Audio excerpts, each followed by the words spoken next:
MCQ solution series में सर्वे subject के लिए कर्व चैप्टर चल रहा था सॉल्यूशन में, और आज हम करने वाले हैं क्वेश्चन नंबर 24 to 35।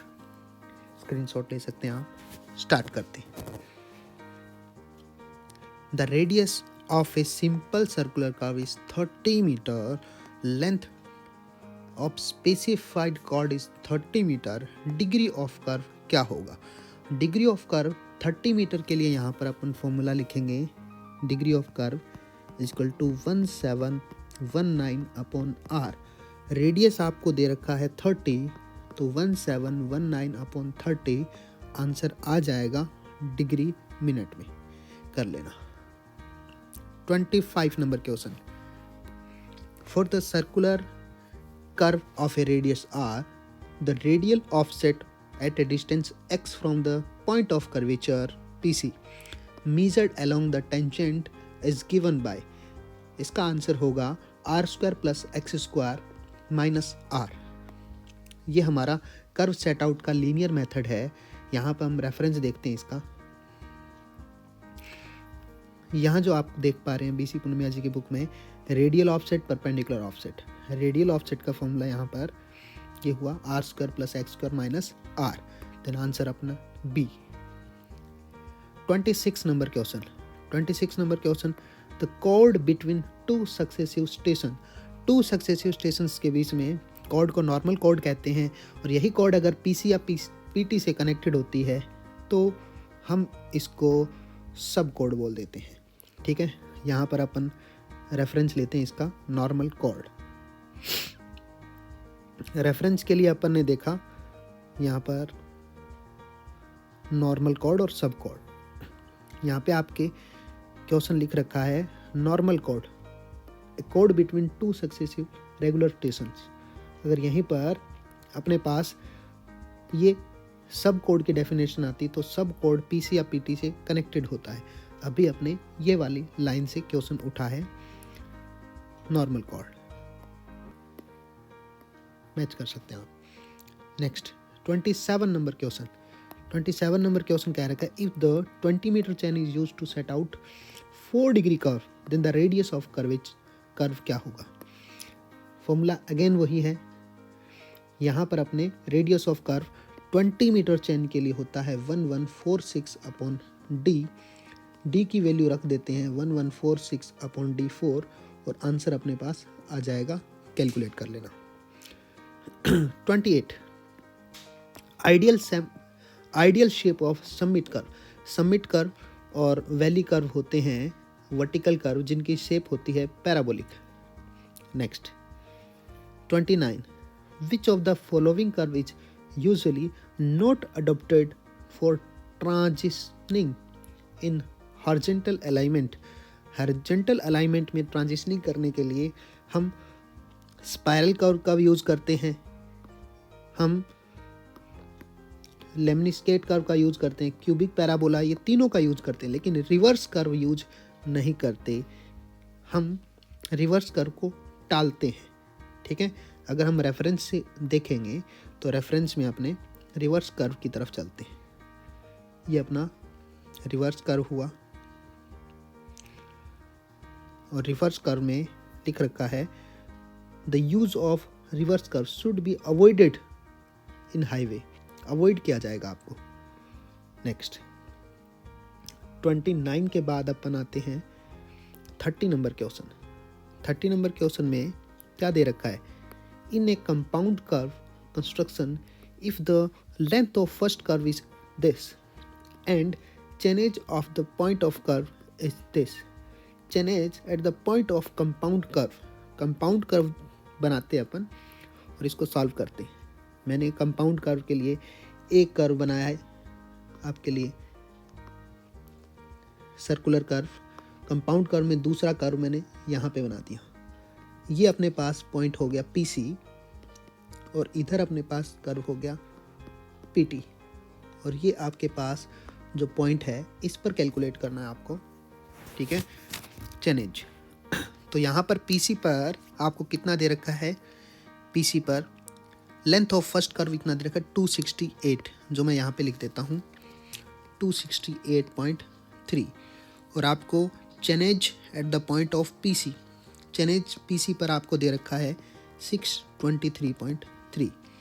आपको इस पॉइंट पर, मैं इंडिकेट करता हूँ ग्रीन से, इस पॉइंट पर आपको चेनेज बताना है तो 268.3 ऐड कर देंगे किसमें, 623.3 में। आंसर आ गया 0.6, 11, 9, 891.6।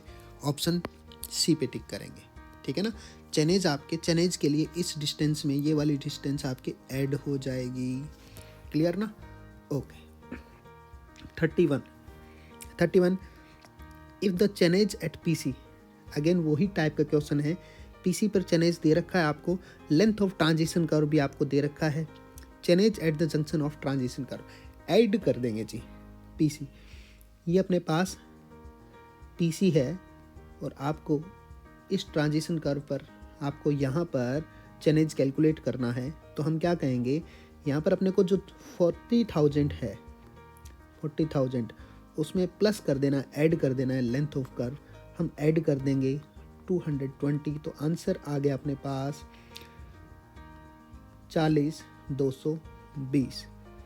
आंसर अपने पास 40,220 यहाँ पे रहा, ठीक है। Next 32 if the chainage at the point of intersection इतना, टेंजेंट लेंथ दे रखी है और आपको पीसी पर चेनेज कैलकुलेट करना है। बहुत अच्छे क्वेश्चन है ये। आपके इंटरसेक्शन पॉइंट, ये मैं 2 टेंजेंट कह देता हूँ और यहाँ पर मैं रेड पॉइंट से जो दिखा रहा हूँ, यहाँ पर चेनेज आपको 1192 दे रखा है मीटर और आपको बताना है इस पीसी पॉइंट पर, ये रहा पीटी। कर्व बना देता हूँ, इधर मैं कर्व बना देता हूँ, ये कर्व रहा।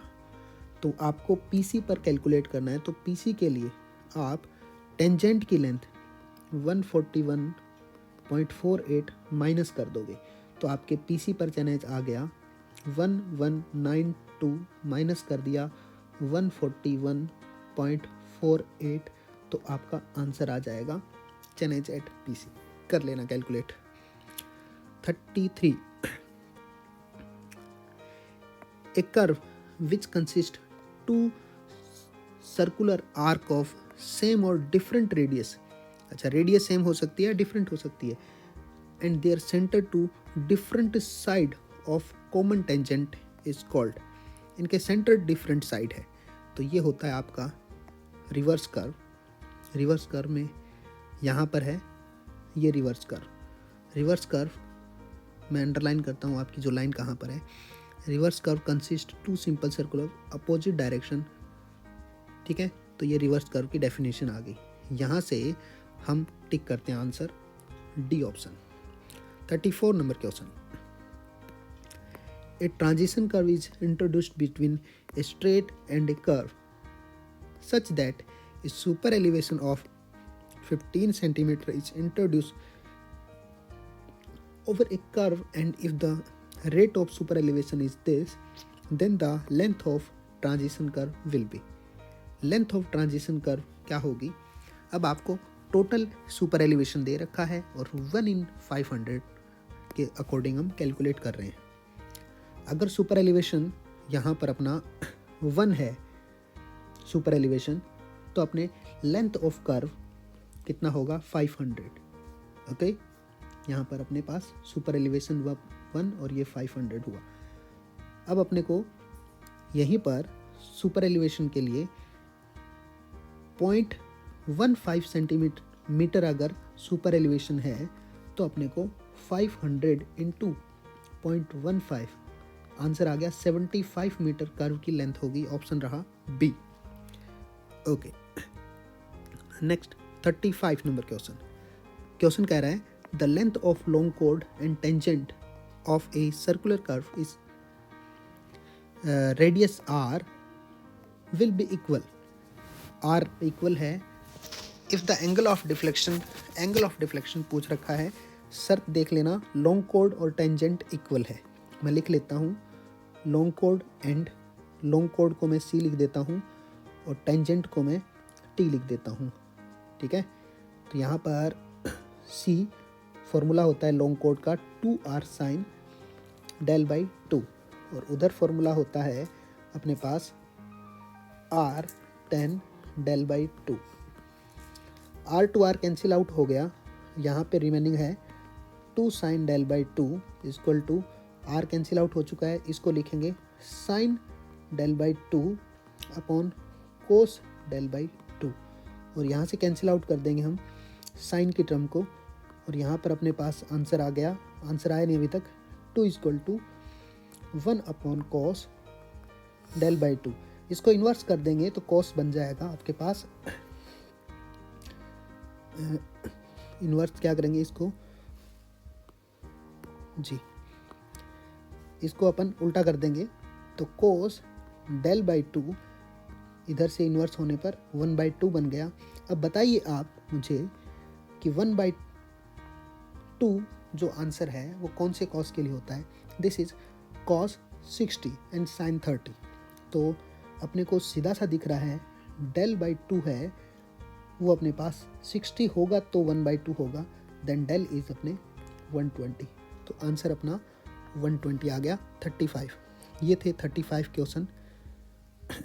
नेक्स्ट वीडियो में है नेक्स्ट सॉल्यूशन देखेंगे। Thank you.